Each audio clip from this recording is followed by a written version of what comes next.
Well, welcome everybody. I'm Fletcher Coleman, Assistant Professor of Asian Art History in the Department of Art and Art History at UTA.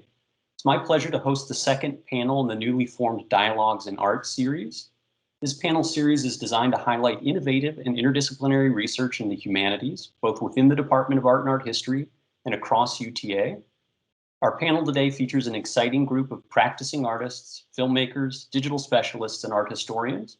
We'll be discussing how engaging with history informs their use of technology in the arts and humanities. I'll be introducing our speakers individually as we go through the panel, and I'll ask that everybody holds their questions until all speakers have presented. We'll reserve 20 to 30 minutes following presentations for dialogue and discussion. And this panel and previous panels in the dialogue series are also available as recordings on our departmental YouTube channel, as we're currently streaming to YouTube Live as well. So if you'd like to revisit any previous panels, including our recent panel on disability in art and art history, I would direct your attention there.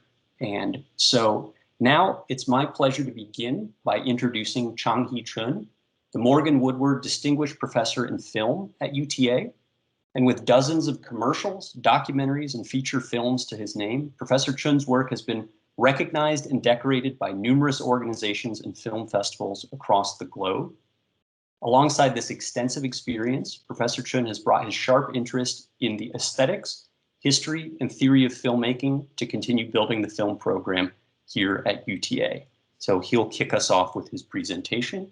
And I'm now just going to ask also that as we move into our speakers, if everybody could mute themselves and also disable their cameras so that we can give the spotlight to each speaker, and then we'll open it back up to unmute yourselves and your cameras during our dialogue at the end.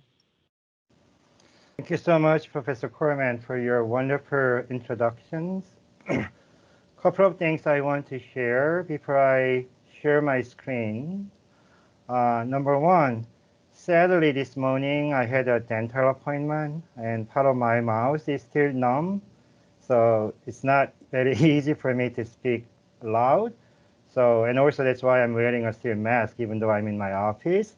So I hope please understand. And if you cannot hear me very well, please at any time let me know. I will do my best. And then number two, it's my honor to be here. It's such a great pleasure to talk with other artists and also share what I did in the past and what I'm planning to do in the future. Always, it's a great honor to have this opportunity to talk about the films I made and what I try to achieve. So I know I have about 10 or 12 minutes, and I try to finish everything in that time. But if I, for whatever reason, I set up my watch right in front of me, but if I go over, please show me your face or something. Oh, it's so boring. Hey, stop. And then I will try to stop right there. OK, so let me share my screen here. Let me open up my PowerPoint.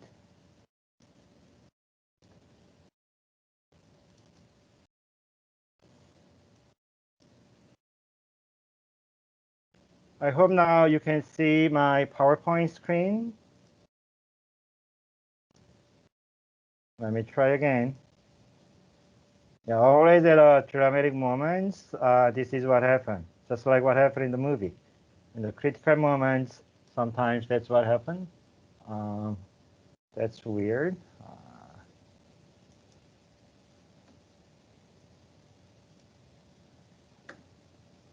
Okay, let me try it a different way.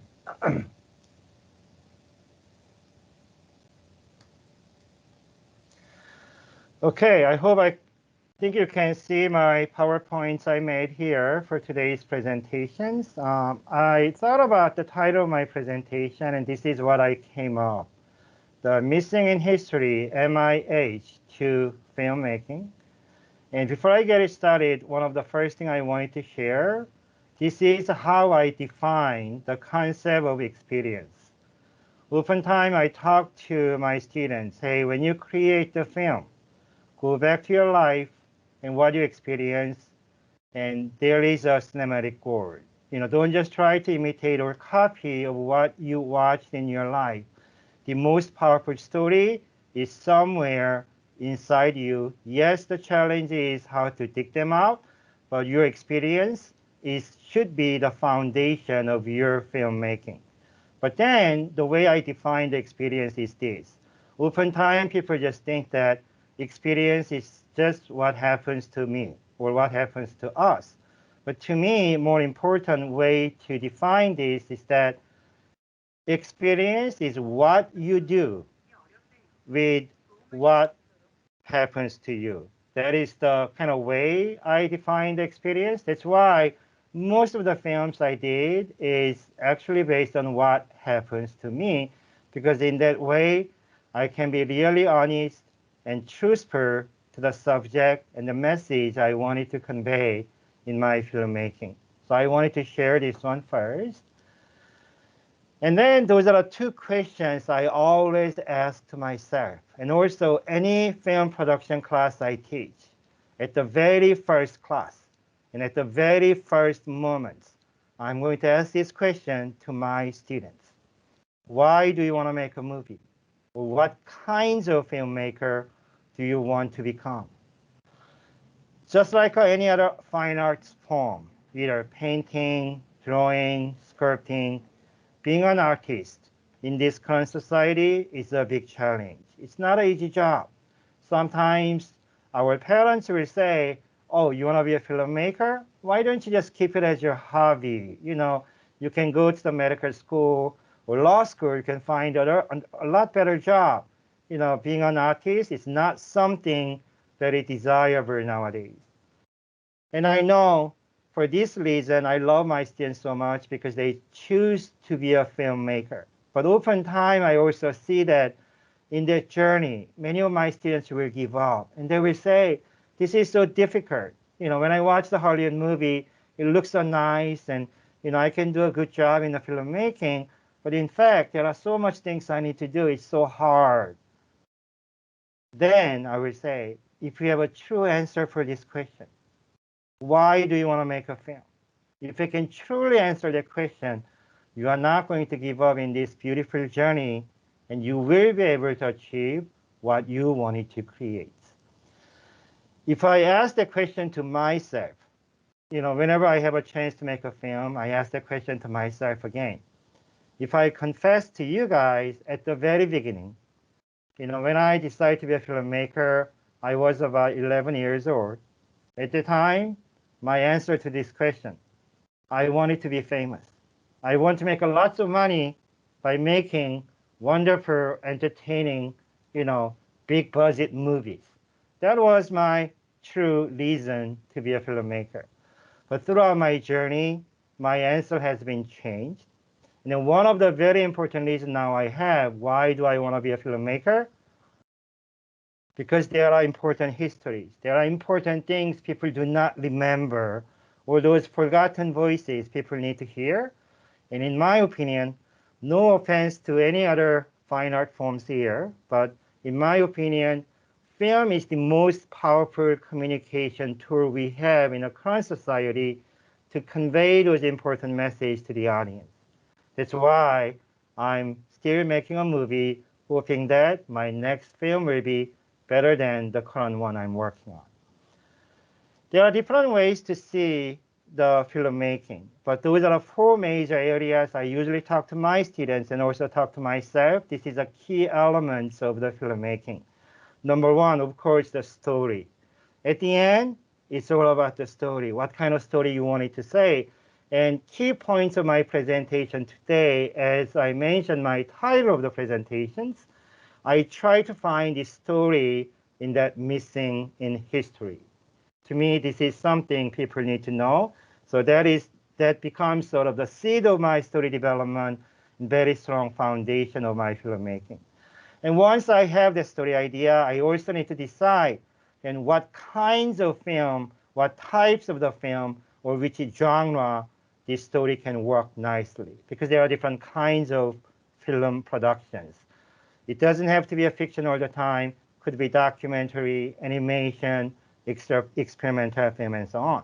And also, in order to tell the story visually in the most powerful way, I myself also need to master different kinds of film techniques. I mean, those film technology is always evolving.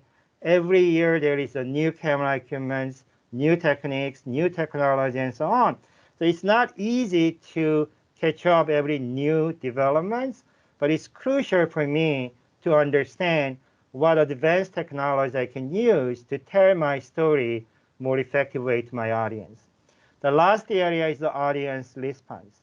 This is well connected to another important question: what kind of audience response I'm looking for? Do I want to entertain them mainly, sell a lot of tickets to make money, or do I want to leave us some sort of very important impact on my audience, hoping that maybe their life will be changed a little? So those are the kind of four major things I always consider in my filmmaking. And let me get into one by one a bit more in details. So MIH is a way to create the meaningful stories. So since today, kind of broad theme or that big umbrella is the history, technology, and art. So I look at the definition of history. I mean, just for fun. I mean, I have my way to define the history, but I look at the Oxford Dictionary. And this is how they define: the study of past events, particularly in human affairs, or the whole series of the past events connected with a someone or something. And I look at the definition and see these events, particularly past events, but then human affairs and someone. I'm a someone, I'm a human being. Even though I don't look very handsome as a human being, I'm someone, and a lot of events happened to me in the past. So if I look at the definition of the history, again, based on this, the seed of my storytelling is character. Oftentimes, I myself becomes a character in a way. My main character in the film is a reflection of who I am and all the important events, but particularly something people do not remember, or such an important event, but somehow it's forgotten. So those becomes sort of my important seed of the story. And by doing so, I also always keep in mind that my responsibility as a filmmaker. I do strongly believe that I, as a filmmaker who learn all the different film techniques, has that privilege to create something visually to the audience, then I also share the very important social responsibilities.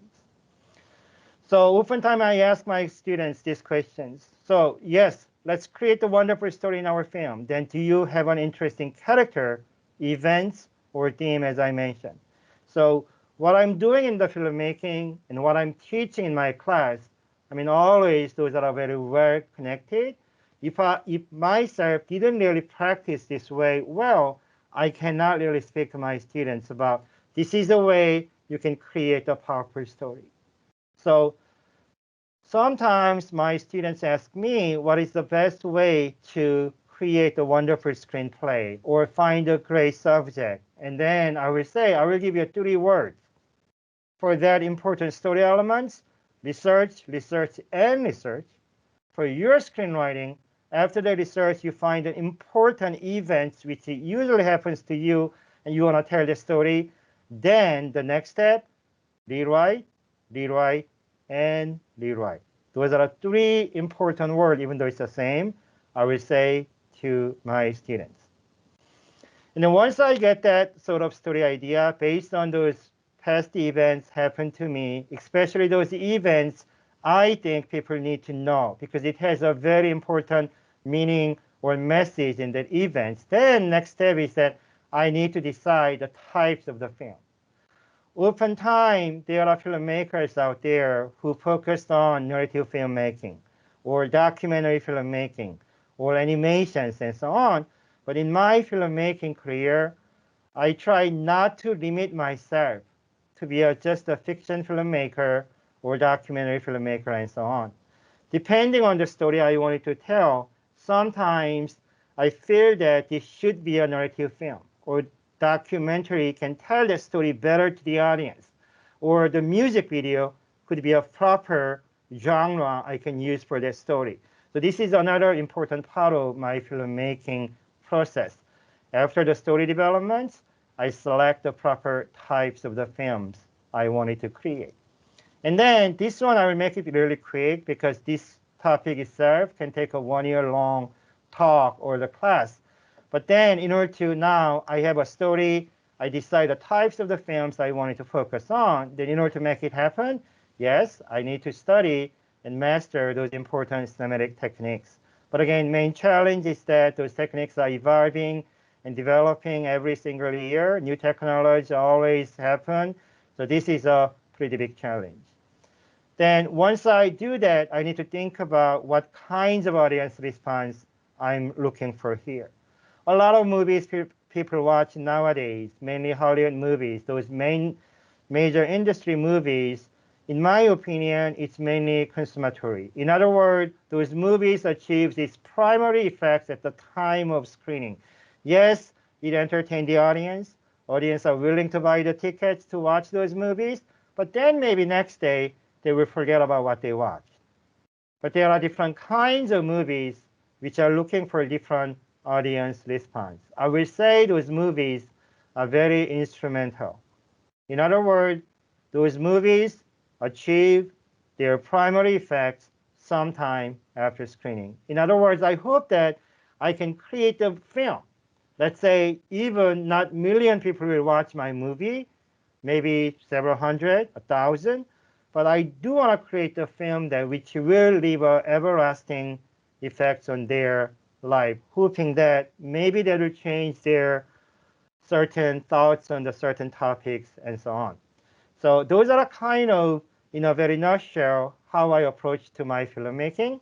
And I wanted to give you some examples. Number one, beginning of my filmmaking career. As I mentioned that at the beginning, I wanted to be famous. I wanted to be a rich person. I want to get those, fames by making those movies. But then, when I was in college, I don't know how many of you guys heard about these very important historical events in South Korea. Because in USA, in high school, we don't really teach the world history very well, typically the Asian history. It's very Eurocentric, in my opinion. So maybe not that many of you guys heard about this. In 1980s, in Korea, there was a very important democratization movement, Gwangju democratization movement. Gwangju is the name of the city which is located in the Jeollabuk-do province. Basically, at the time, the South Korea was under the military regime. The general, the Chun Hwan, sadly, he has the same last name of mine. But anyway, he was a dictator. And when that peaceful the demonstration happened in the city of Gwangju, he sent the military to kill so many innocent citizens. But because of the censorships, no one at the time, except for those people in Gwangju, really knew what happened in that city. As a college student who was studying film, I heard about this, and I was a very active, politically active person who are organizing or the peaceful demonstration in Seoul at that time. And I heard about this event. And that was a moment, usually to me, I need to make a film about this. So I decided to go to Gwangju and start to make a documentary. To give you a bit more sense, this is the old pictures which shows what happened in the city. So at the time, in terms of technology, we do not have a video cameras. It's all film cameras, 60mm film cameras. I brought that heavy camera to the city of Gwangju, start to document those events. At the end, I made a 1-hour-long documentary. Start to show those movies at the different universities in South Korea. Because of that, I became one of the wanted person by Korean FBI, Korean police at the time. I had to hide myself for 6 months. Believe it or not, I disguised as a female person. And also, believe it or not, I looked pretty at the time as a female person. But anyway, that was sort of my life-changing experience. Again, it was an independent documentary, right? It's not like there's no fancy effect.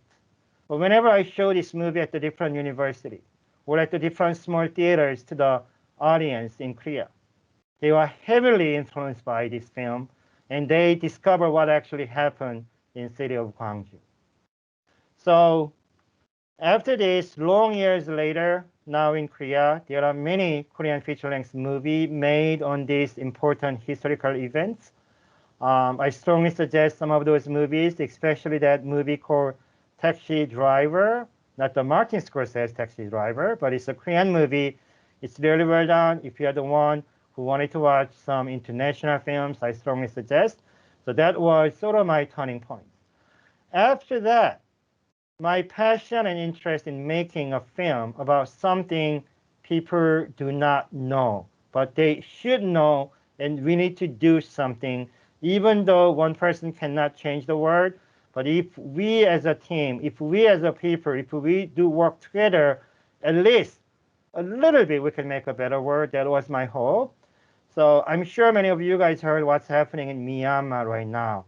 I do not actually call that country Myanmar. I call it Burma because Myanmar is the name the military regime create. Now the terrible things happening in Burma, but year 2010 to 13, similar things happened before the Aung San Suu Kyi, the Nobel Peace Prize winner, and NLD political party gained that finally the democracy for the Burma was under the military regime. And I did a Gwangju democratization movements documentary. And then when I heard about what's happening in Burma, I felt that I need to do something for that. So I went to Burma and stayed there for 6 months. It was another life-changing experience I had as a filmmaker because before I went to Burma, one of the Japanese journalists was killed on the street when he tried to cover that peaceful protest. When I decided to go there, of course, my wife told me that, don't go. Think about your son. Are you crazy? So I have to get the special permission from my wife. I will make sure that I will try to do my best to protect myself, and I will be back safely. But please understand that this is why I decided to be a filmmaker. So I went there, stayed there. I was chased by Power Ranger. It's a funny name. The undercover, the Burmese cops, they call it Power Rangers. As soon as they sort of get a idea that I'm also the filmmaker who tried to make a film about what's happening there, they start to chase me. It was a quite interesting experience. I felt that I'm a main character of the 007 movies. I interviewed Aung San Suu Kyi in the underground bunker. I made a lot of interesting footage and shots. And, I was, I guess, had a wisdom that at the end of every day shooting, I brought the footage to American Embassy. So they sent out the footage directly from there. So when the Burmese army and police came to my hotel to search for any tapes or any footage I filmed, they were not able to find those things. But again, it was a quite interesting experience. And then after that initial production, I also took dozens of my students to the refugee camp in Thailand because I want to teach them right there why we also need to make a movie which can inform such an important information to the audience. So I and my students stayed at the refugee camp for the 2 months. We made another documentary together, and that was one of the best class I have ever had in my life. And my sort of passion to create those, the documentaries and films kind of still very important for me. So year 2017, I went back to Korea as a Fulbright senior scholars, and I made a film on those migrant workers and things. I know I don't have enough time, right? So yeah, I know. So I'm just gonna show a very short clip about that film, Honoring Home, I made about the Burmese. It's a teaser, so it's not very long because I'm a filmmaker and film should speak for itself. I shouldn't explain things. So let me just quickly show you a bit of that footage so you can have a better sense. Brutal military regime control their people and our country.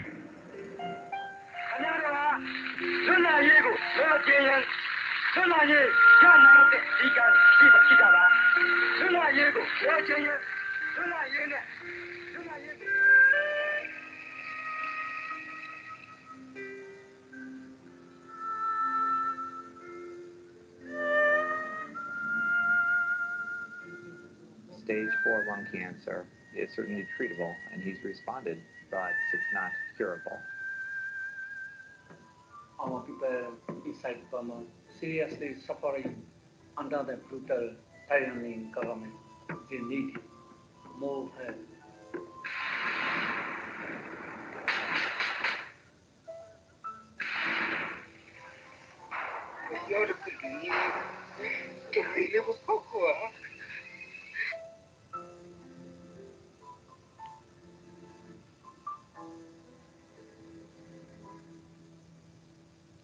So I'm going to stop here to make sure that I don't spend too much time.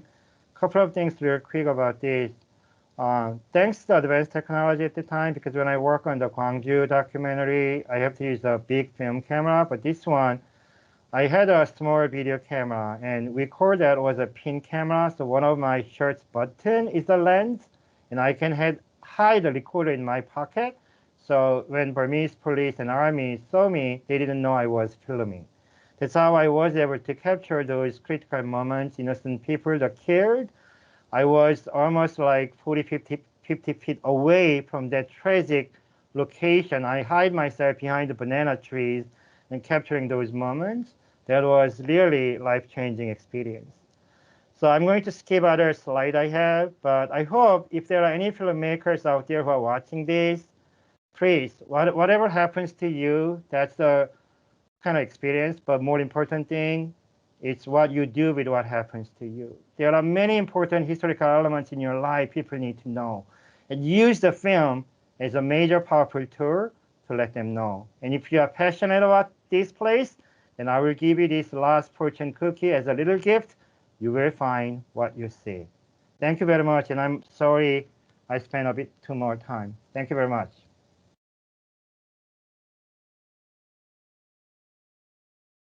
Thank you so much, Professor Chun, for that moving introduction to your work. And let us now welcome Yana Payusova, Assistant Professor and Area Head for Painting in the Department of Art and Art History at UTA. Professor Payusova was born in Leningrad, USSR, and her paintings and sculpture draw deeply upon her Russian heritage, training in an array of graphic techniques and international experiences. She's exhibited across the globe at recent venues, including the De Cordova Museum and Sculpture Park and the Mimi Fertz Gallery in New York. Please welcome Professor Payusova. Thank you so much, Professor Coleman, for the introduction. Everyone, welcome. Changhee, that was a fascinating talk. It's going to be a difficult one to follow. I'm thrilled to be here, delighted to be here. I use quite a bit of technology in my artistic practice, and it's going to be also challenging to try to talk about everything in 10 to 12 minutes, but I will do my best. All right. Can everyone see my screen? Excellent. Well, I'm going to assume you can. So when preparing for the panel today, I wanted to specifically look at the intersections between my artistic practice, history, and technology. And it's interesting because, as Changhee mentioned, history is also something that is happening to us even right now, things that happen to us as recently as yesterday. And technology, again, usually if you think about what is a panel that deals with technology, we're thinking of sort of the most cutting edge stuff that's happening in the moment. But, arguably, we're all using technology in our artistic practice, because when I think back to the first 20 years as an artist, when you look for reference images, you literally had to schlep to the library and kind of try to imagine what book would possibly contain the images that you were trying to look up. And then you check out the book and you have to Xerox the pages. And it's, it was this crazy convoluted project, whereas now we all have these computers in our pockets. And, from that point of view of looking up the most specific images at the most specific resolution is very easy. And that's why it's kind of interesting to see that sometimes with students, especially, who arguably have had this technology their entire life, sometimes they're really resistant to that. So when preparing for the panel, I thought that I would show you 4 projects that deal specifically with those three elements, and two of them are older and two of them are fairly recent. And the last one I'm going to show you is actually, you can't even say that it's hot off the press. It's literally still on the press. So it will be kind of interesting to see. So the first project I want to show you is titled The Russian Prison Series. This was a body of work that I created after my experience of working in the Russian prisons, both male and female prisons. I was a volunteer. I did not work in the prison system, and I spent a year working with the inmates. We were not allowed to photograph inside the prisons, but because I spent an entire year there, I requested permission and was granted. They said you can shoot some rolls of film, and I shot about 5 rolls of black and white film. And upon my return to the States, when I developed the images, I realized that this old saying that a picture is worth 1,000 words is not true in this case. I felt like the images were really one-dimensional. They did not begin to tell this super complex narrative and histories of these people that I've met. And so I knew that I wanted to start combining and layering images to tell that story. And so when you see these, especially when you see them digitally, it's hard to imagine what you're looking at, but they're digital prints, they're archival digital prints. And so I scan and digitize the silver gelatin prints or the film negatives, and then created these kind of rough photographic collages in Photoshop just to bring the images together, and then printed these on 24-inch wide Epson textured fine art paper. And this is an old project. It's from 2006. And so at that point, that technology was kind of new. Now we've all accepted it and people print all the time. But it was an interesting way of working because you could work, the width of your roll was determined, but you could make it as long as possible. And so as you will see later in the presentation, you could work with these unorthodox paper sizes. And the images that I was bringing together were the silver gelatin photographs of the prisoners, but I also used images of the Russian Orthodox Christian icons, specifically the frame and some of the background textures. These are really old objects.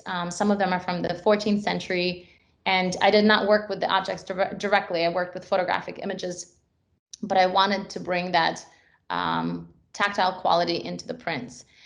And then as far as the images that were painted on the top of the surface, I was, the project is complicated to explain in this short presentation, but I was basically drawing parallels between the prison culture, specifically Russian prison culture, and Russian Orthodox Christianity. And so I was working with the images from the Orthodox icons, but also prison tattoos, because those are very much embedded in the history of the Gulag, during the Soviet era.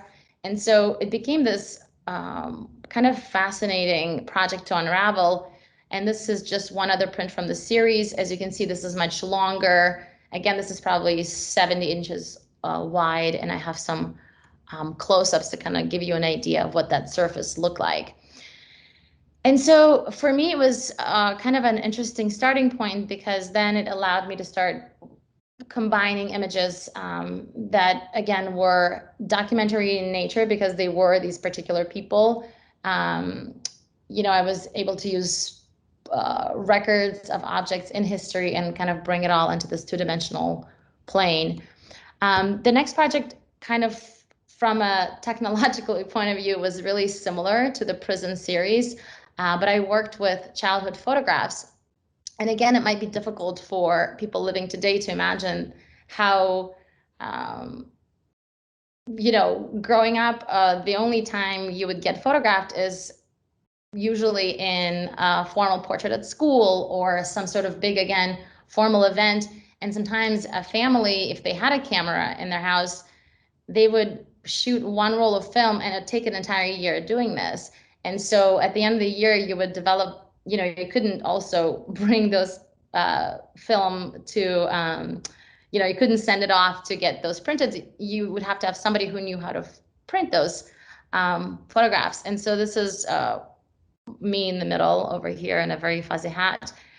This is another image of me and my brother. And in our family, my dad was a photographer. And so we actually are lucky to have some of these more candid shots from our lives at home. And it's also striking how these look like I grew up right after World War I. Like they just look ancient because this was really 1980s in St. Petersburg or Leningrad at the time. And so again, from a technology point of view, these were really similar because I just digitized the negatives or the prints and then painted on top using various media like acrylic and India ink and watercolor, just to kind of tell these stories that basically existed in the family for a long time. The next project I want to jump to, this is going to be like jumping 10 years in time, was a collaboration that I did with an artist. His name is Joseph Farbrook. He works with augmented reality, kinetic sculpture, virtual reality, and we did a piece together. My portion of this was making the vessel. I was making large format, kind of these huge ceramic forms for a series that I worked on called Revolutions. And so I made a vessel that we then kind of worked together to decide what the augmented reality sculpture will be. And so a vessel, this was actually kind of a test for the piece. Hopefully my audio is not going to be too loud. And then in the exhibition, finally, the form was a little bigger. And so here you're seeing the vessel in the gallery, and then you have to use a phone or an iPad to view the augmented reality sculpture that is then kind of talking to you. And the only way you can see this piece is if you look at it through the phone or an iPad. And so this was kind of a piece where we were deconstructing desire.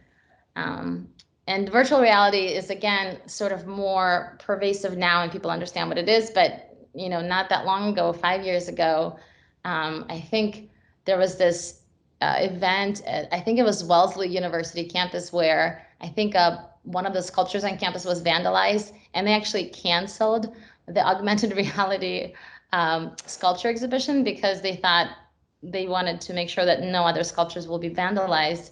And the curator from that show was like, they're not real sculptures. They don't actually exist, because the way augmented reality works is that, you create an anchor point, which then your phone or your device will recognize that. And that's what actually activates the sculpture. So it's kind of funny. They canceled the augmented reality sculpture show.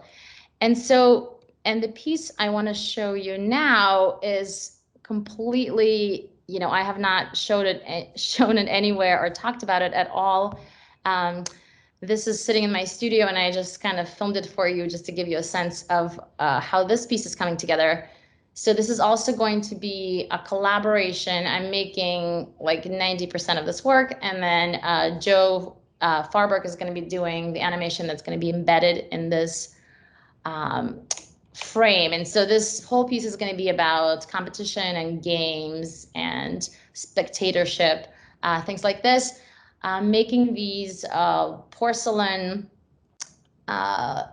elements that will be embedded in this kind of tray-like form. And to make the tray, what I used was some kind of new technology. And I'd like to say also, my work is usually pretty labor intensive and takes a long time to make. And so anything that I can outsource to a machine to do, I gladly welcome the opportunity. And so here, I'm going to show you. So these are just some elements of what the porcelain individual pieces look like before I fire them in the kiln. This is them about to go into the kiln to get fired. And then this was the laser cutting machine cutting out the bean-like shape in the middle that's going to house the screen. And again, this is the CNC router that cut out the plywood that you can then sandwich to make the frame that's going to house the cement that's going to cement the individual pieces in. And this is a piece by Joe Farbrook. He created this technology where that's kind of, he hacked basically the e-reader the Kindle screen, because the Kindle screen is nice. Unlike a laptop screen or a computer screen, it doesn't like really emit any light, so it looks very paper-like. And so he hacked the system to be able to play with animation, and in a way, it's a really nice kind of aesthetic to see, because it really looks like a drawing, and a pen and ink drawing that just starts to move. And so for the piece, this is just a still image again, kind of, I'm not sure exactly how I'm going to organize all the individual pieces, but the animation is actually going to be going right here inside those bean shapes, but the surface of the painting in the middle is going to be also really dense. And so I'm kind of playing with this. I want to create this really overwhelming experience for the viewer, and it's going to be hanging on the wall. So you're going to be looking at it kind of more head on. And so, you know, hopefully this gives you an idea of how I work. Again, my work doesn't seem at the beginning that it's very, like, that it might even use that much technology, but I do try to use technology as tools to, you know, if I can get some help to have a machine help me with something, I'm gonna be completely for it. So I use a lot of technology when I teach it to students. I feel like, again, if it's in your arsenal and you can use it and it's gonna help you with your work, again, you have to think about how to use it so that it's not this gimmick, you know. For example, you know, we are all used to having a screen that's moving, that's embedded into something flat. At a certain point, it was like this amazing thing. And even that alone was impressive. So as an artist who works with technology, I feel like you always have to be very conscious, that's my timer, about the fact that how do you make it not gimmicky? How is this always about the concept and the content of the work, as opposed to just sort of taking advantage of this shiny new thing? So, thank you. All right, thank you so much. And let's go ahead and keep things rolling. And I'm going to invite Laura Post up next, Adjunct Assistant Professor in Printmaking in the Department of Art and Art History here at UTA. Professor Post earned an MFA from Rhode Island School of Design and Printmaking. And before joining the faculty at University of Texas Arlington, she was a lecturer in the foundations area at Indiana University, Bloomington.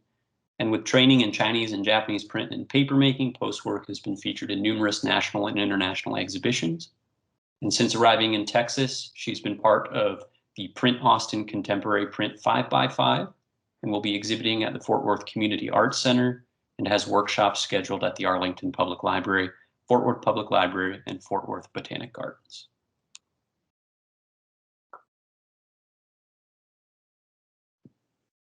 Okay, let me find my presentation in my millions of tabs.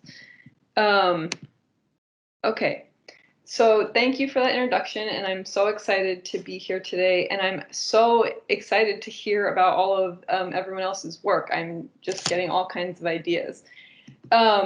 So through my artwork, and Yana, I just want to kind of echo what you're saying about technology. I'm a printmaker by training, and printmaking is inherently an outdated technology.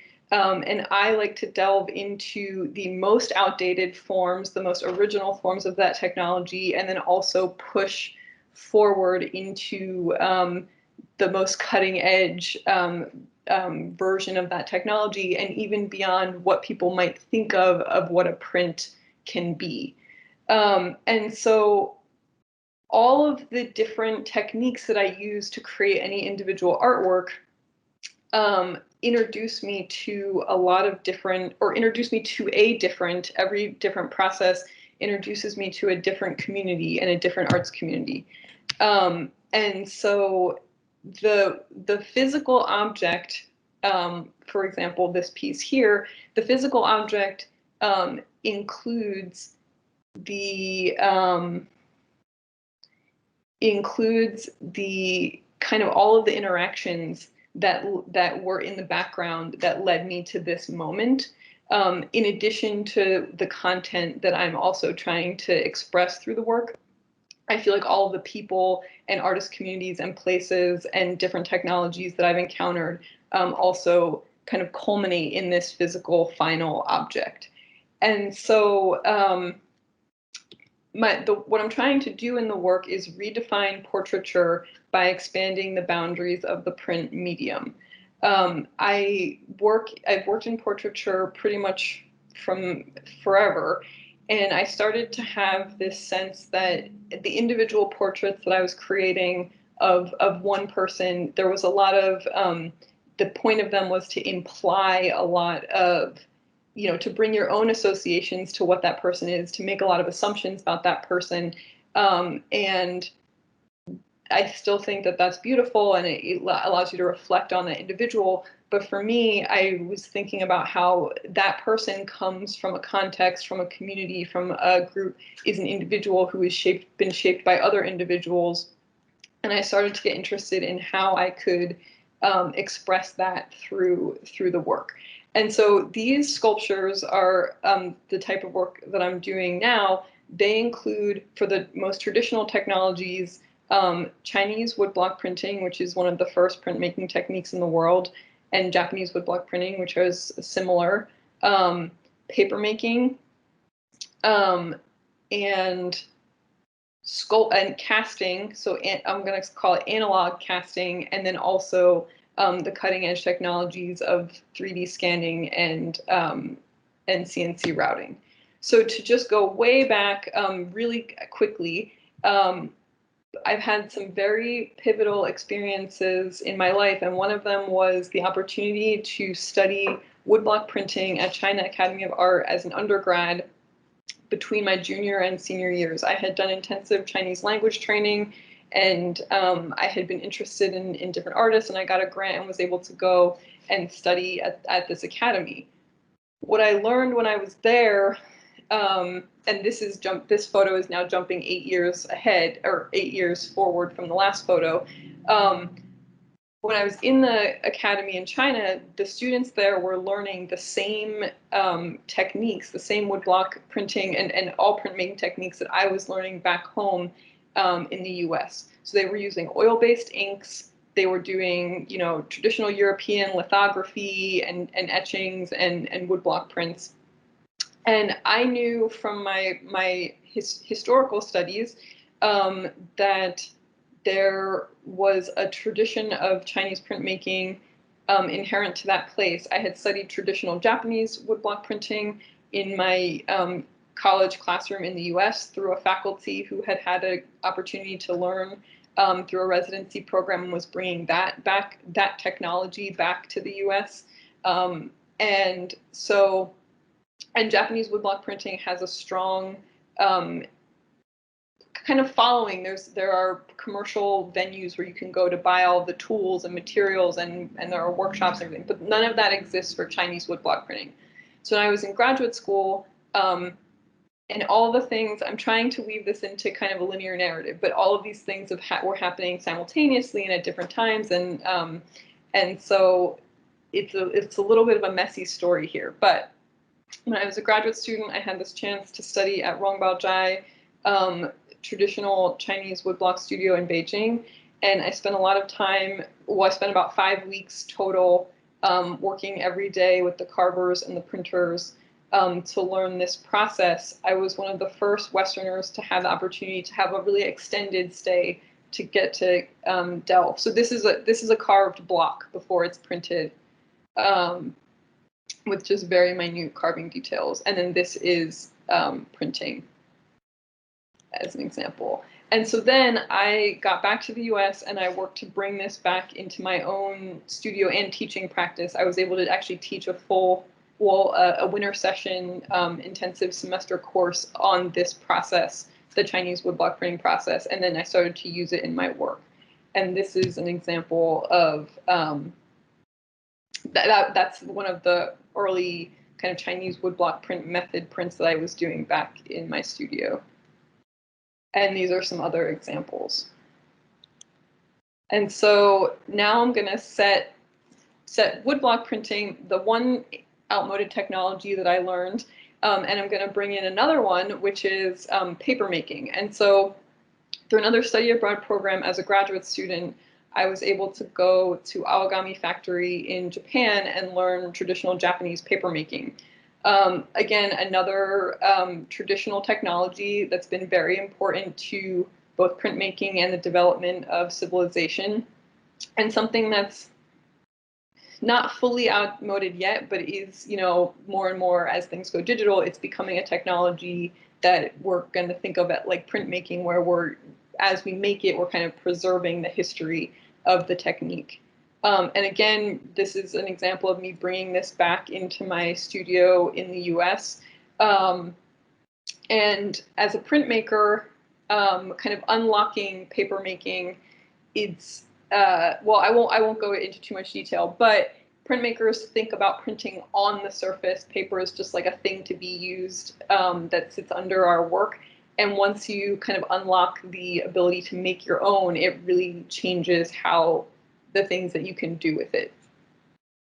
And then jump forward in time again, we're going back and forth, back and forth. I started my study of papermaking in Japan, but I know that China also has its own papermaking tradition that predates the Japanese tradition, you know, but not by very much. But I'm going to play this video, even though it's kind of silly. But they let me make some sheets, and the sheets got to go into the special commission, and so I just really enjoy this. It's pretty funny.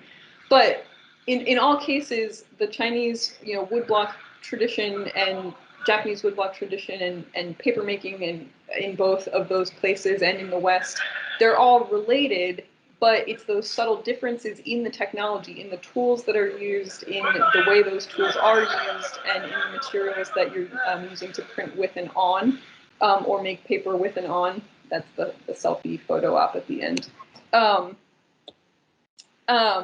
It affects the outcome. So when I was at Indiana University, I was able to get a grant to study, to do some research into Chinese papermaking, and to visit some Chinese papermaking, hand papermaking studios there, and sort of see some of those differences, and then also start to lay the groundwork for a study abroad program, because, which I didn't emphasize this maybe explicitly, but for me in my work and in my research, these encounters with other people in other places, and seeing how this technology develops and evolves in another place has really had a profound impact on my art and on how my ideas have developed.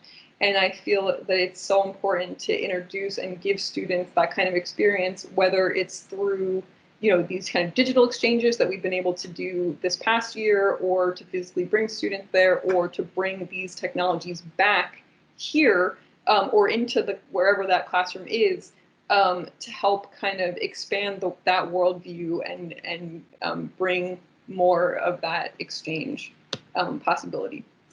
So how am I doing on time? I don't have too much time, so I'm gonna go quick. But to allude to a little bit of the history, the way that this work evolved, in addition to the technical processes, was I was thinking a lot about masks and the roles that we play and the different masks that we wear. Not the way that we think about it in this past year, but more in a figurative sense. So these are no theater masks, but also thinking about how putting that on changes maybe our mannerisms or our way of presenting ourselves to others. And so anyway, I'm going to skip ahead a little bit, but this is where I started to, I had been making two-dimensional work, and it wasn't sufficient. I was thinking about masks, and I was trying to like illustrate that idea, and it just wasn't quite, it wasn't enough to express what I was feeling. And so I dove from 2D into 3D with hilarious results to start. But these are silicone molds, and these are the plaster casts from those molds.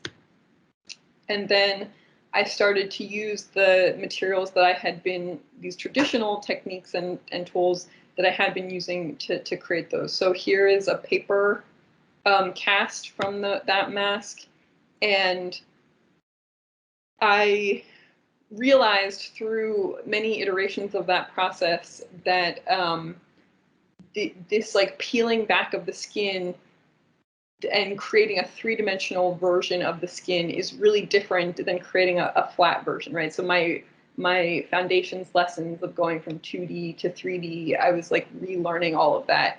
And so I started creating these patterns. It's like a sewing pattern. I was calling them flay faces for a while, where you're kind of peeling back the skin, and I was engraving them. And the previous one was of photos, but this is an engraving, and it's a little bit hard to see, but once it's created, it fits neatly back into the mold of that person. And so it not only is this kind of like puzzle that I worked through, but also the opportunity to kind of meditate on the life forces that generate all of these wrinkles and folds. And so again, just thinking about the evolution of an individual shaped by kind of outside forces and by people around them. So then jumping forward ahead, I've made a lot of sculptures, and I'll show more examples in a second. I made a lot of sculptures of using those life casts, but those are all one-to-one scale with the person. So you're kind of stuck with the actual size of someone's face, and that's great. But I wanted, as an artist, to have the opportunity to scale up, scale down, just kind of play. And that's where 3D scanning and then CNC routing those 3D scans comes in. I'm just going to kind of fast forward. So this is that same person. It's my father. The life cast, paper cast is on the right, and then the version made from it's about 50% larger than life, CNC routed mold. And then this is the engravings, and I scaled up the engravings as well to kind of fit that too. And so these are some of the resulting sculptures that combine all of those different things that I've touched on, all of those different technologies, to try to communicate those ideas. There's something I wanted to add to that, but I'll think of it. Some of them are kind of playing with the idea of a sheet of paper. Some of them are fully in the round. A lot of them are wall sculptures. I've been starting to play with this as more of a drawing and a painting rather than a print. Oh, that's what I was going to say. So all of those components I consider as matrices. A print is based on creating a matrix that then you use to create an artwork. And it was only through my mentally expanding that idea of what that underlying matrix could be, that I started to be able to rethink this work and to develop this three-dimensional work. And so in all cases, every single component that I've talked about is a repeatable thing.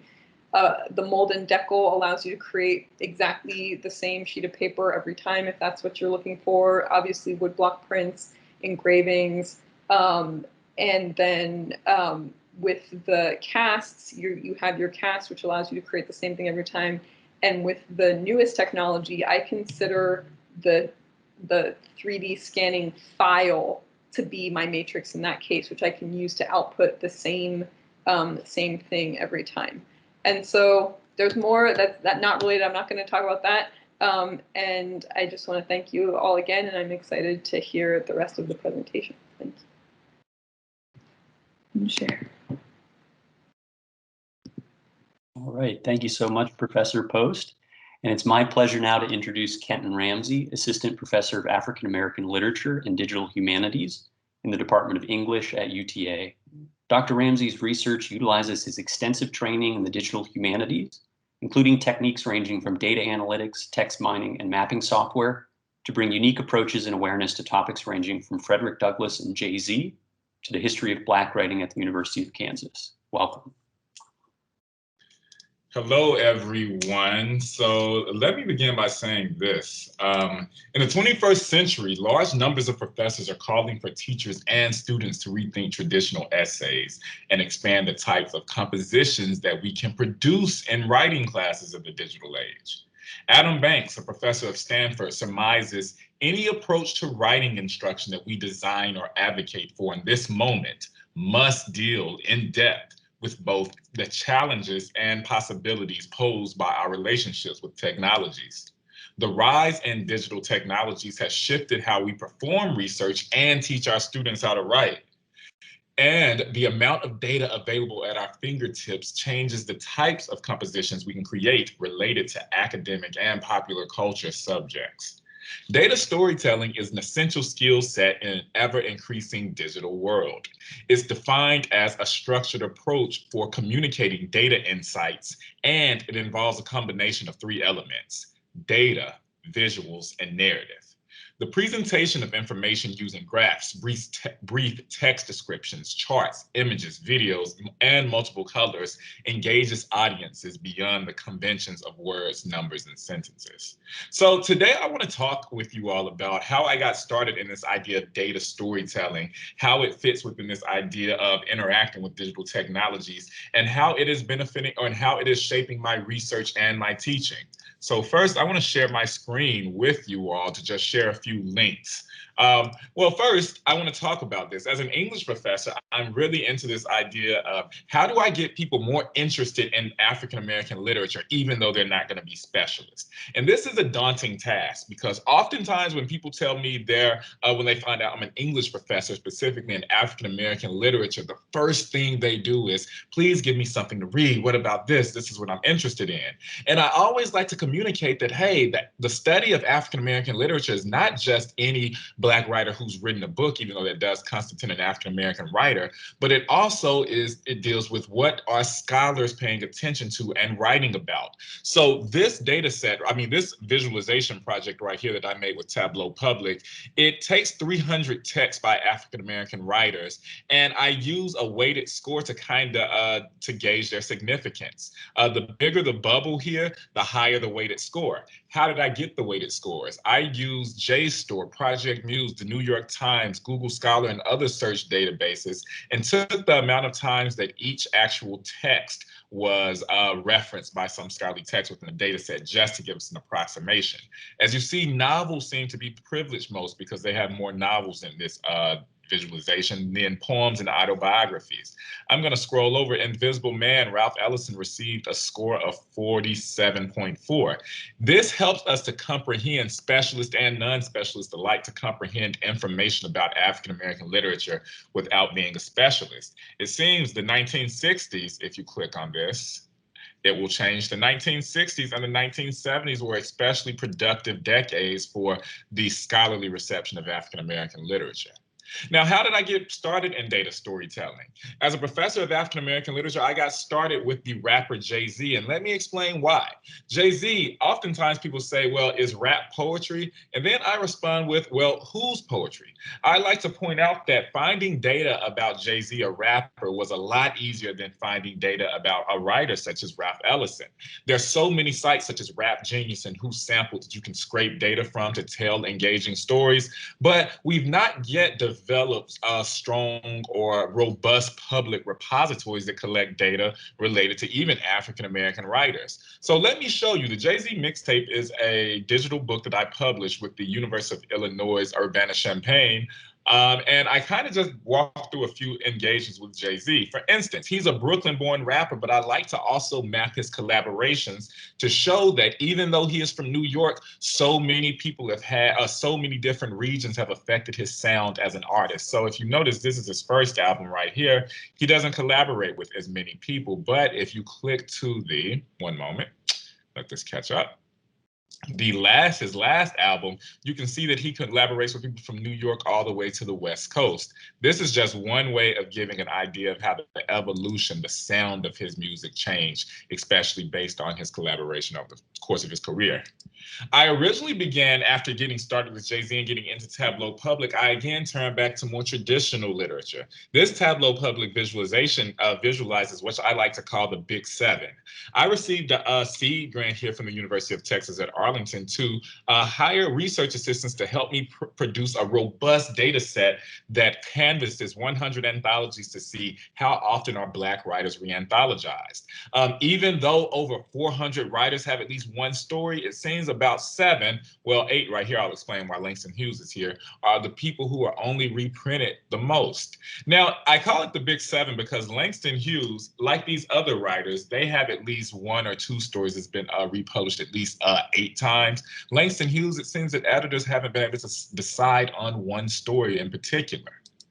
In addition, I've published another digital book, edited collection with Peace Awesome Williamson, who's a data librarian here at UTA, as well as my graduate students. In a fall 2016 graduate seminar, my students and I created a data set that identified all the locations across Edward P. Jones's 2 collections, Lost in the City and All in Haggard's Children. And I must say, I'm really a fan of Edward P. Jones, Pulitzer Prize winner, short story writer, because he canvasses so many places in DC. So with this data set, we took his 2 collection of short stories, which together were 28 stories, and we were able to document how often certain streets were mentioned and what quadrants, southeast, southwest, northeast, northwest, were most focused on in the stories. And we, and so that's one of the things that we did with this published collection. And I kind of want to show you what we kind of were able to see by using data to interpret short fiction. For instance, across Jones's 2 short story collections, we noticed that even though he's a Black male writer, he seems to privilege women character voices. In his first collection, we see that women characters actually have more total speaking lines than men characters, but it kind of shifts in his second short story collection, but ever so slightly. In addition, this is a kind of cool thing that I've been able to do to put together is how do people actually read these various stories? So all the locations and locales that he mentions, you can click through this type of guide that goes through every story in his collections. But I recently combined this data set with public census records in order to create a map that overlays real-life population changes in DC with locations that Edward P. Jones mentions in his short fiction. The map serves as a guide when readers can understand the historical dimensions of his stories. So let me share this map with you all that I created using public records. And this kind of talks about the gentrification and Black people being displaced and pushed out of DC. DC used to be known as Chocolate City because it had the largest Black population within the nation, but now that's slowly changing. So if you notice, all of these dots represent all of the locations in Jones's stories. But I want to show this. This is 1970 DC. The darker the population, the more African Americans are living in that area. Let's change it. This is 1980. This is 1990. This is 2000. Still not much of a change. This is 2010. And this is 2017. Again, I want to do this one more time. This is 2010.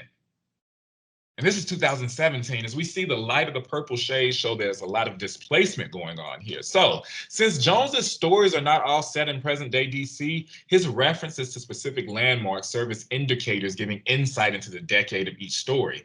Moreover, Jones's stories act as a cultural reservoir of sorts by incorporating key landmarks from distinct periods in DC's geographic history. This type of information helps us to consider the extent to which DC's landscapes have changed over time. So if you also notice, I put Washington, D.C. landmarks in addition here, from Georgetown University to MLK Memorial, Howard University, and other places along. So Jones presents landmarks as a way of remembering or historicizing places that have since left or changed. The appearance of these several places that have now gone out of business evidences his keen insight as being a neighborhood preservationist. So in a sense, how can I, number one, create an opportunity for the mass public to start engaging African-American literary stories, but also how can we look at social dimensions of culture? Now, I talked a lot about what I do as research, but I want to also point out that data storytelling is essential as a focal point of my classes. In the 2019, senior seminar class titled The Beyonce Experience, the renowned singer served as a crucial focal point to draw parallels between Black literary art and digital storytelling. My main reason for focusing the course on Beyonce is because she's a tremendously compelling cultural figure, and her career and popularity gave way to an enormous body of enriching numerical and visual data. One student, Lucian Lee, created a Tableau public visualization based on the 53 of the Grammys and BET Awards that Beyonce has won since 2003 as a solo artist. Lucian's chart highlights the fact that for Grammys, Beyonce awards are most located in the urban category. The visual dramatizes the contrast between the Grammys and the BET Awards in a conventional way that essays could not, and in ways that conventional essays could not. Her data essay responds to an op-ed published in the Los Angeles Times, Beyonce's Grammy snubs and the glass ceiling of Black art by John Villanova. He explains that even though Beyonce is the most Grammy-nominated woman in history with 62 nominations and 22 wins, her win rate is at 35%, which is markedly low. Villanova writes that 18% of Beyonce's 22 wins have come in overtly racialized categories such as R&B and rap, and she only has one win in the big three categories, Best Album, Best Song, and Best Record, despite 11 nominations in them. The article that Lucian produced, particularly the numbers of percentages, inspired my student. Well, this article by Villanova, particularly the numbers and percentages, inspired Lucian to explore this concept visually and explain how, even though Beyonce is one of the most visible artists, the Grammy Awards typecast her as a Black or an urban artist. Numerical data about Beyonce was the gateway through which Lucian could begin to consider what institutional barriers impede upon Beyonce, one of the most visible and successful Black women. And as you see on this visualization, you can kind of see that at the Grammy Awards, Beyonce usually is nominated in the R&B Awards category the most, then the rap and urban category. In general, she only sings about 16 nominations, but the BET Awards, she seems to only be nominated in the general category as compared to the R&B category, where she is not nominated nearly as much. Now, what does all of this have to do? In a period where data is expanding at our fingertips and social media has been responsible for communicating so much information, not just with the Black Lives Matter movement, but also with political movements and things like this, we have to be responsible or stewards of the type of stories that we produce in the digital world. More so than that, how do we elevate a certain type of consciousness with what we are interpreting as it comes to mass amounts of data? I see data storytelling as something that I'm trying to implement more readily in my research and my teaching, simply because a picture is worth 1,000 words. As we know, language is the last way that we can still openly discriminate against people. You know, if people use language incorrectly, it can be frowned upon in public. So I'm trying to equip my students, especially with the type of diverse population that we have at UTA, with so many types of different ways to communicate a story or a point about culture. Particularly, I'm also hoping that this will be an intro or a gateway to get non-specialists into African American literature. Thank you all so much for participating in this, and I really like this forum for us to talk about the different ways that at UTA, this urban university, we're using art to impact our research and teaching. Thanks.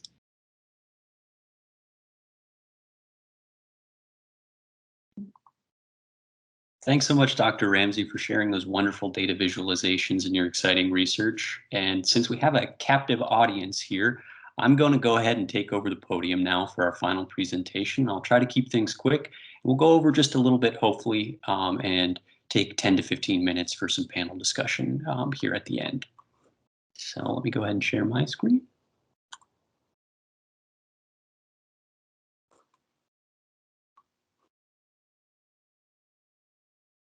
And so today I'm going to be telling everybody a little bit more about my work on a conservation and preservation project at a Buddhist cave site along the eastern Chinese seaboard.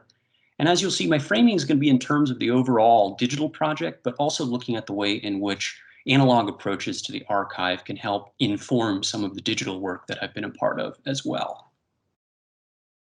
So Situated along the banks of the Yi River south of the ancient Chinese capital of Luoyang in Henan province, the Longmen Grottos that you see here are a Buddhist temple complex of several hundred carved limestone cave chapels constructed under imperial patronage beginning in the 5th century CE. As part of ongoing preservation at the site, in the fall of 2016, the Longmen Grottos Research Academy initiated the Longmen Grottos Digital Retrieval Project in cooperation with the team I was part of at Harvard University. The program grew out of efforts begun in 2005 to create digital 3D scans of all cave spaces at Longmen. The Digital Retrieval Project expanded to include the scanning of sculptures that were dispersed into collections across the globe in the early 20th century. The primary aim of the projects includes the repatriation of these fragments and collections abroad via digital models, which can then restore these fragments to their original locations through digital reconstruction, as well as use them to create a database of complete virtual models for study and exhibition. During my participation in the project, we learned that a major challenge facing the initiatives is the rediscovery of additional sculptural fragments from the site. The origins of the fragments range from recent excavations to confiscations from antiquities dealers during the mid-20th century. Some of the fragments are said to come from the sculptures of the Binyang Central Cave, arguably the most famous cave in all of Longmen, and you see it here. Procession reliefs of the imperial family carved within this cave were some of the first pieces of Chinese sculpture to achieve international recognition during the early decades of the 20th century. Owing to the destruction wrought by imperialist powers in China and the tragic political circumstances in the 1930s, much of the relief sculpture of the Binyang Central Cave was broken into pieces and looted by agents of antiquities dealers. Institutions abroad purchased fragments for their collections and even requested specific reliefs be removed from the site. And you can see the site where the Empress procession was originally located here. The possibility of additional fragments belonging to these imperial processions and other reliefs reignited questions about the state of restored objects from Longmen in collections abroad. Owing to factors ranging from size concerns to the belief that many sculptures were collected in nearly complete form, detailed technical analyses of major pieces from the cave remain limited and many questions remain. An understanding of the complex history of the restoration of sculptures from the Binyang Central Cave offers an important complement to the ongoing digital projects I'm a part of at Longmen. By helping to identify the areas of original stone fragments within restored reliefs, how objects from the Binyang Central Cave were collected and restored in the early 20th century also provides insight into how sculptures functioned within imperialist, art historical, and museum narratives of the time. Some of you may have heard me speak about the restorations undertaken on one of the processions, offering procession of the Empress as donor with her court, known as the Empress procession, during my visit with UTA last year. In brief, Lawrence Sickman, the first curator of Oriental art at the Nelson Atkins Museum of Art, collected the relief over a period of 6 years in the 1930s as the work was destroyed and appeared on the antiquities market. Otto Burchard, a German Jewish dealer based in Berlin and Beijing, as well as Sickman's mentor, Langdon Warner, the first keeper of the collection of Oriental art at Harvard's Fogg Museum, aided in the acquisition. You see these two men here. My research revealed a massive two-part restoration undertaken on the object, first in a dealer shop in Beijing, and again in the Nelson Gallery in 1940. Sickman became celebrated as a hero for the quote-unquote rescuing of the Empress procession fragments, and the restored work was hailed as a global success in the wake of the inaugural exhibition in the Nelson Gallery in 1941, and you can see it on display here. Despite the positive responses, the attitudes held by Sickman and Langdon Warner towards restoration practices shifted sharply in the years following the reconstitution of the Empress procession relief. Through extensive mitigation and plaster during the final restoration, as well as choices in lighting and display, Sickman utilized the fragments to create a monument to the grand experience of viewing the relief within the Binyang Central Cave. However, during the collecting and restoration of the Empress procession, a second relief from the Binyang Central Cave passed through the doors of the Nelson. Housed today in the Freer and Sackler galleries of the Smithsonian Institution since its formal donation in 2001, the artwork you see here, Figure of Waymocher from the Longmen Grottos, known also as the Vinlakirti relief, reflects the rapidly evolving views of Sickman and Warner concerning restoration and museum teaching. With a collecting history as complex as that of the more acclaimed Empress Procession, the Vimla-Kirti appeared in the aftermath of a dispute regarding the restored imperial procession relief you've just seen. Our focus for the remainder of today will be on the restoration of the object, and I can't dig into the many important details concerning the removal of this second relief to the US. But for our purposes, it will suffice to say that Otto Burchard secretly included the Vimla-Kirti relief in his final illicit shipment of Empress Procession fragments to the Nelson, as he was preparing to liquidate his gallery and flee China in response to incursions by Japanese imperial forces during the lead up to World War II. Burchard was ultimately unable to leave China and remained there during the war, forced to hide from German expatriates due to his Jewish heritage and nearly dying from illness. Meanwhile, his objects at the Nelson, including the Vimla-Kirti relief, were offered to Harvard in order to resolve disputes over the Empress Procession between the Nelson Gallery and Harvard's Fogg Museum. However, the relief was ultimately seized and auctioned by the US government after Burchard was identified erroneously as an enemy of the state, despite his Jewish heritage. As is the case with the Empress Procession, this Vimla-Kirti relief offers poignant insight into the complications faced in the wake of the destruction and removal of sculptures at the Longmen Grottos during the 1930s. Throughout the dispute over the Empress Procession and subsequent negotiations regarding the Vimla-Kirti relief, the details mentioned most frequently were condition issues of the Vimla-Kirti resulting from the trauma of its removal. Although the Vimla-Kirti figure initially appears fairly intact, closer examination reveals the presence of putty, plaster, and stone rubble incorporated to give the appearance of completeness. Sickman recognized the problematic nature of the initial restorations that had been conducted on the piece by Otto Burchard and his agents, and Sickman bluntly described the body of this figure as, quote, such a mass of scattered and unrelated fragments that it's quite useless, end quote. This evaluation also led to Harvard's Fogg Museum rejecting the piece for fear that it was, quote, a pig in a poke. Judging from early photographs of the Vimla-Kirti in place at Longmen, it's evident that the relief was heavily altered following its removal.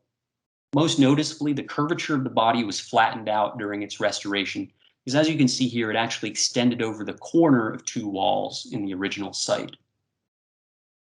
The extent of the infill inclusions incorporated in the figure is apparent in these photographs, as well as photographs that I rediscovered from the period, such as you see here. This one image shows the condition of the Vimla-Kirti following its uncrating initially at the Nelson Atkins. The fragments of the piece were clearly altered in order to unify the composition, and surface layering was applied over areas of modern stone infill in order to give the piece an illusion of completeness. Sickman removed this layer in select areas in order to better determine the relief's true condition. You can see the removals here. And with this clearer understanding, he sent this particular photograph to the Fogg Museum and shared his negative evaluation of the piece with Langdon Warner, who then rejected the piece for purchase. The condition report and photographs from a much later restoration offer further evidence of the quantity of infill added to this piece. From February to August of 1980, the relief was evaluated in preparation for a move. The condition report from the time notes that a variety of types of infill had been added to the piece at successive stages, including, believe it or not, packed sawdust, plaster, concrete, rosin, and pebbles. The report also notes that many of the original limestone fragments that were incorporated into the body of the piece didn't actually contain any finished surfaces, meaning that restorers sculpted the surface appearances itself. Remarkably, a single Polaroid photo was taken prior to the final repigmentation of the relief during its 1980 restoration. And this photo gives us a clear picture of the infill that was used to make the figure appear complete. Photographs were also taken as new surface pigment was added. You can see an example here. But despite these additional restorations, the layers of infill and restoration applied to the piece remain visible in the present day. And you can see several layers from a side view of the piece here. Given the modifications made to the Vimla-Kirti relief, Sickman and Warner's harsh evaluations of the piece would seem reasonable except for the manner in which the Empress Procession had been collected and restored. While the restorations to the Vimla-Kirti are striking, they pale in comparison to the state of the Empress Procession following its first round of restorations conducted in Beijing. This panel depicts an attendant figure and illustrates that the sections of the Emperor's Procession were also a complicated mass of often unrelated fragments joined together with extensive restorations of modern stone infill. Nevertheless, Sickman engaged in the difficult task of disassembling each section and reconstituting the original fragments within a sculpted plaster panel. And you see that here. Statements by Sickman and Warner indicate that this intricate restoration was undertaken so that the relief could be displayed as a whole and better convey the impression of being within the original cave chapel space. Yet, when faced with the prospect of engaging in a similar but no more difficult restoration of the Vimla-Kirti only several years later, both men surprisingly criticized the poor condition of the piece. And when Warner considered purchasing the piece, he did so with the intention of saving only the head and hand, the sole portions of the piece that he and Sickman considered intact. To discard the completeness of this figure for the sake of fragments was completely opposed to his earlier advice to Sickman, quote, "You scratch together every fragment and reach and save it for posterity." By the time of the final auction of the Vimla-Kirti relief in 1946, Sickman and Warner's opinions on the merits of completeness versus fragmentation shifted towards broader trends in the field, trends that they had ignored in their earlier work on the Emperor's Procession. Warner had drawn upon his own experiences with plaster monuments and casts in training his first generation of disciples, which included Lawrence Sickman.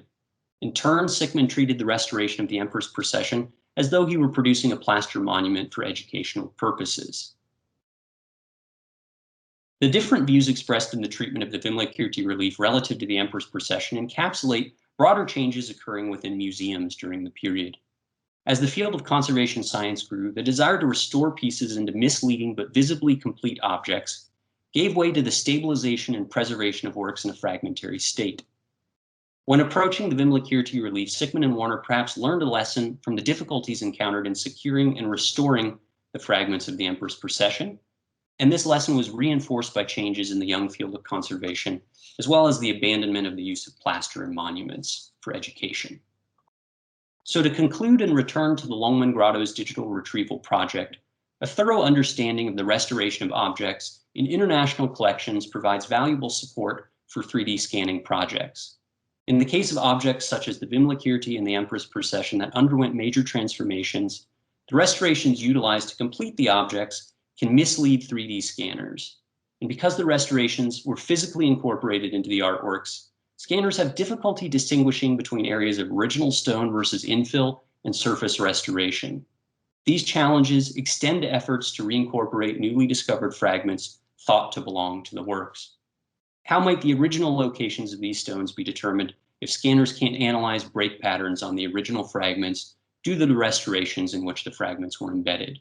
And I'm even told that the extensive restorations have influenced considerations as to whether requests should be made for the repatriation of the original reliefs.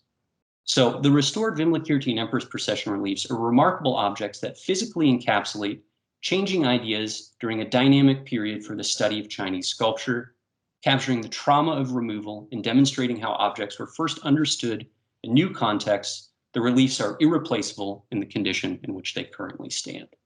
Thank you very much. All right. Okay, so now I'll trouble everybody to stay around for an extra few minutes if you're up for it on this fine afternoon, and invite our panelists to unmute themselves and fire up their cameras as well, and we'll open it up for some Q&A.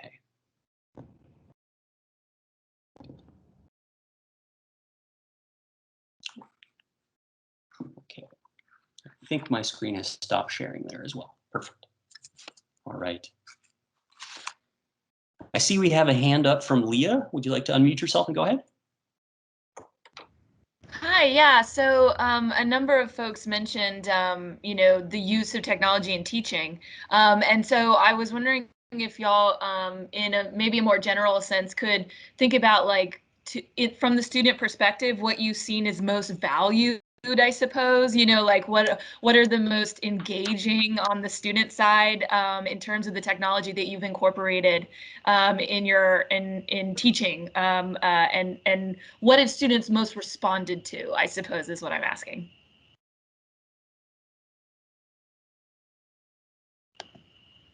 I'll open that up to the group first before I chime in. I'll just say this for me. Getting students to respond, I've oftentimes had to use pop culture figures as cultural, like kind of gateway figures, as I like to call them, because simply when you try to talk to English students about, using technology, sometimes it can seem intimidating. But when you try to talk about pop culture, sometimes they think they know pop culture in some way, so it kind of evens it out a little bit. It kind of lowers the playing field. But I would say that there, for me at least, I've always encountered at least, and which is understandable, resistance with technology initially.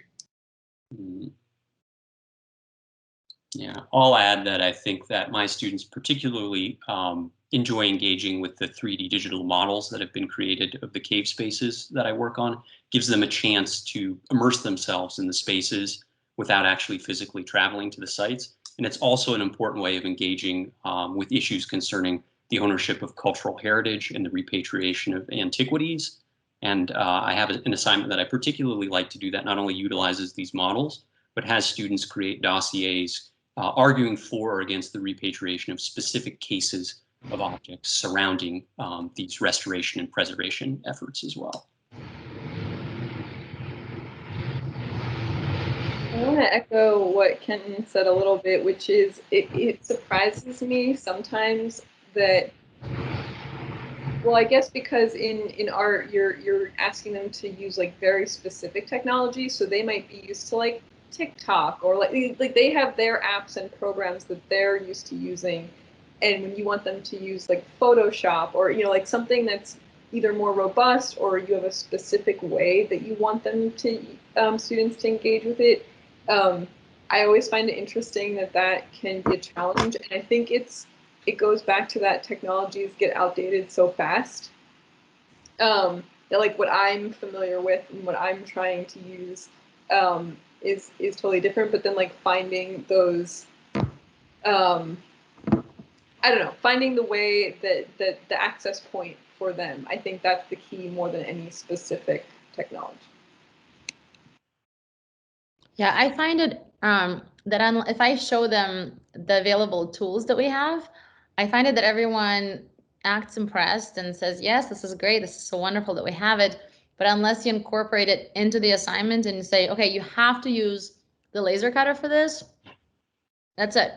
Do whatever you want. And so I find it that if you make someone use it and they use it one time, they're much more likely to use it in the future.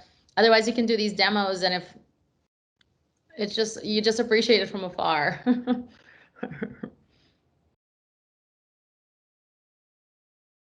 Beth, I see you have your hand up as well.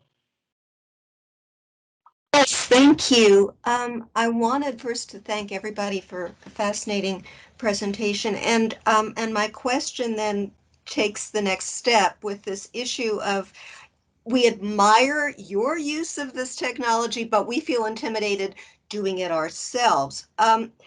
That's where I wanted to know whether the integration of the content with the technology is something that they feel emboldened to try, or intimidated by the concept as well as the technological approach. Is this something that opens up new ideas about what is research, what is creative activity, or is this something that is so awe-inspiring that it makes them retreat a bit?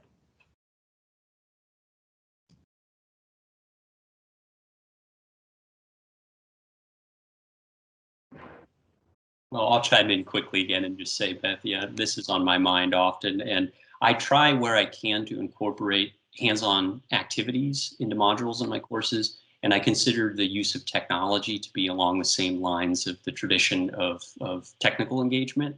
And so, for example, when talking about the use of 3D digital modeling in preservation of these sites, I like students also to use freely available tools for photogrammetry on their smartphones if they have access to smartphones.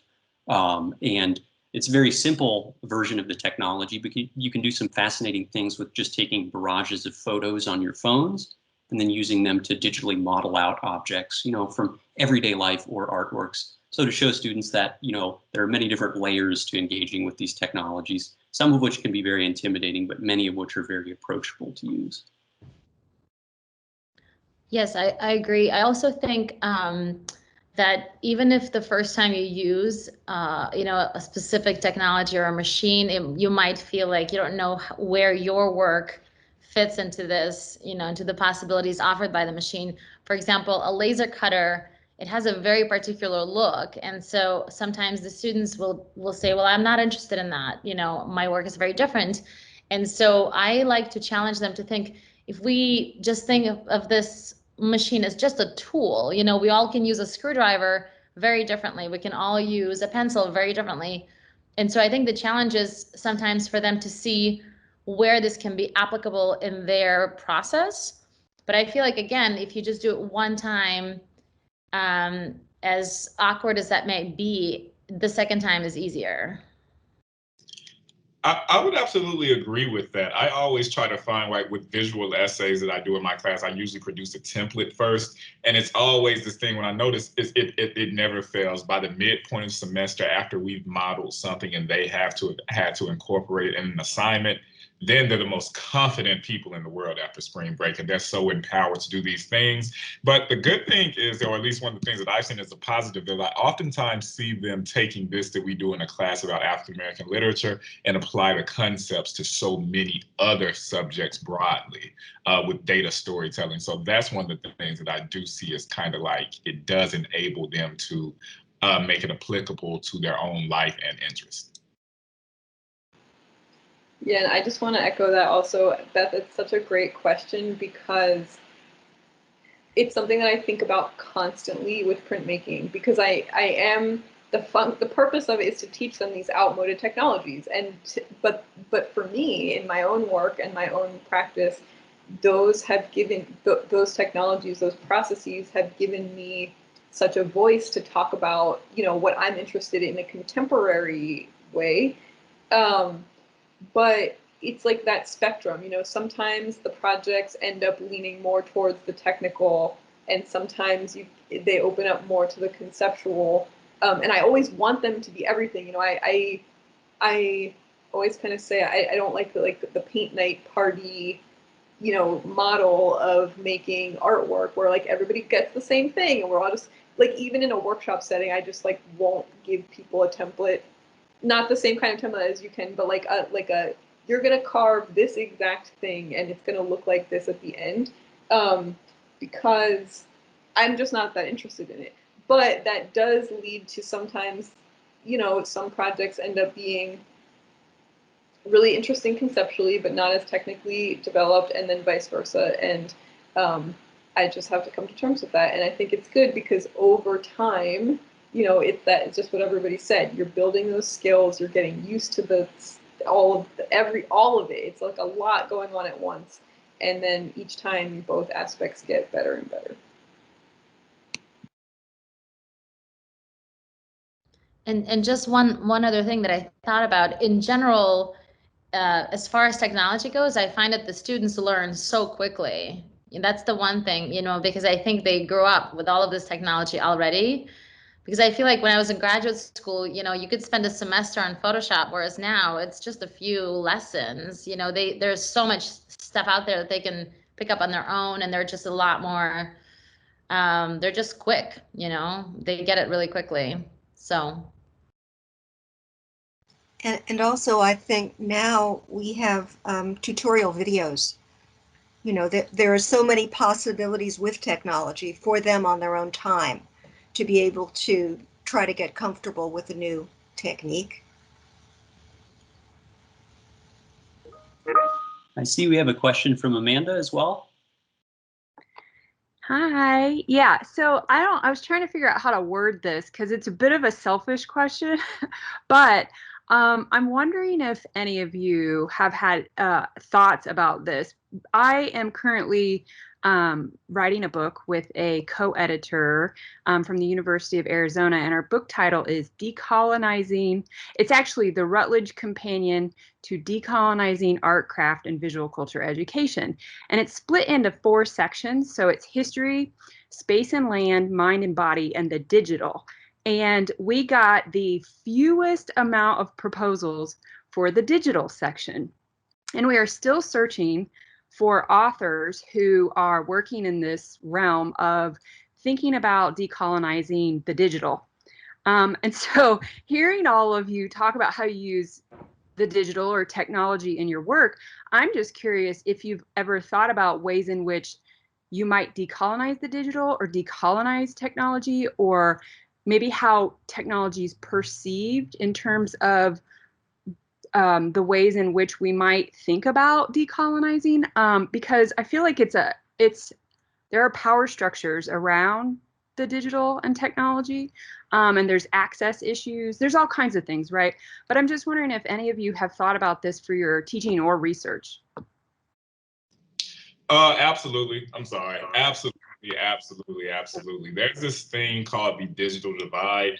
And I kind of just want to point it out because it's become even ever present during COVID, where the idea is that even while people of color are driving the growth of like social media, for instance, people are not necessarily programming it. Or over this engineering side of it. But more than that, how are people accessing things? I think you can even look on Canvas to see that some of your students might be accessing it more from the phone and not necessarily even have a desktop computer or a laptop. So even taking it a step further, that we kind of even saw even here in the DFW, that even all neighborhoods aren't even wired for broadband. This high-speed broadband. So that's become something that I've been seeing. Of course, this has been, unfortunately, it's along racial lines, it's along economic lines, but it has been something, especially for the population of students we serve, that I've had to become specifically attentive to in terms of what type of resources do we have and can classes still go on the same. So when thinking about it, I do have a solution for it. I just don't think the solution will happen, but it's money. It's money, just money for resources. But I've thought about it, and that's the solution: money. Yeah, I think. Oh, sorry. Go ahead, Yana.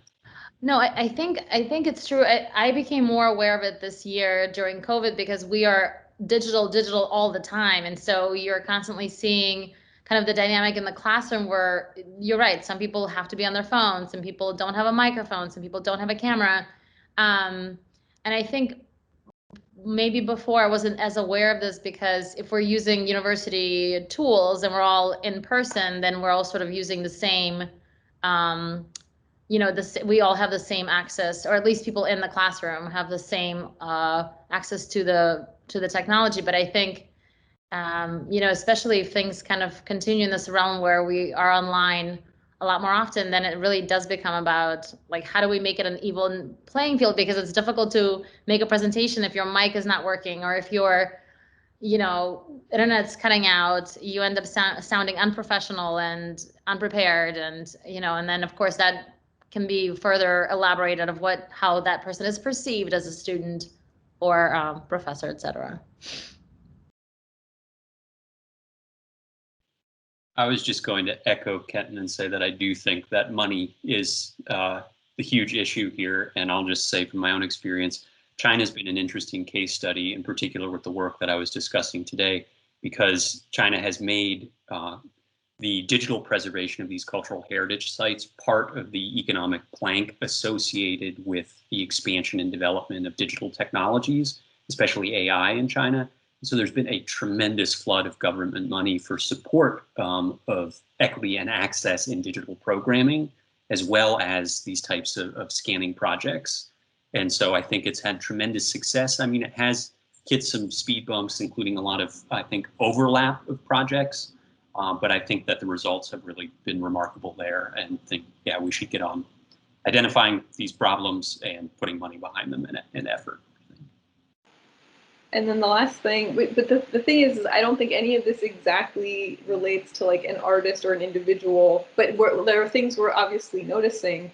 But, also working in China and with artisans in China, it's an entirely different platform that you have to use. And as our governments are starting to set boundaries between how basically like we're being slowly cut off from being able to interact with just the everyday artists that I normally work with. And so my phone got out of date at the beginning of the pandemic, and I wasn't able to use WeChat, the only social media chat messaging platform, and I haven't communicated with them. I have a new phone. I haven't really tried to download the app, and so like I basically and some of it's been procrastination, but I've like been cut off from even just saying like, hey, how are you? You know, what's up? With the people that I'm used to working with, because each country has developed and is kind of separating themselves from each other in terms of the technology that we're going to be allowed to use. And the 5G, it goes on and on to other realms too. No solutions.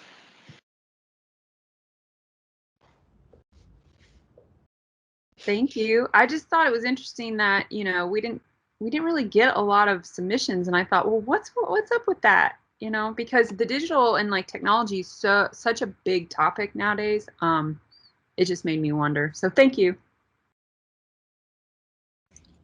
Okay, well, we've kept everybody over by about 20 minutes, so I think I'm going to call this to a close today and just thank all of our wonderful presenters for participating in the second Dialogues in Art panel. Give them some virtual claps there at the bottom of our team screen. And thank everybody else also who attended today as well, all of us diehard fans of art and art history giving up our Friday afternoon. So I hope there's still a bit of sunshine out there for you, and wishing everybody a wonderful weekend and a smooth end to the semester. Thank you very much. Thank you so much. It was Thank wonderful. you. Thank you.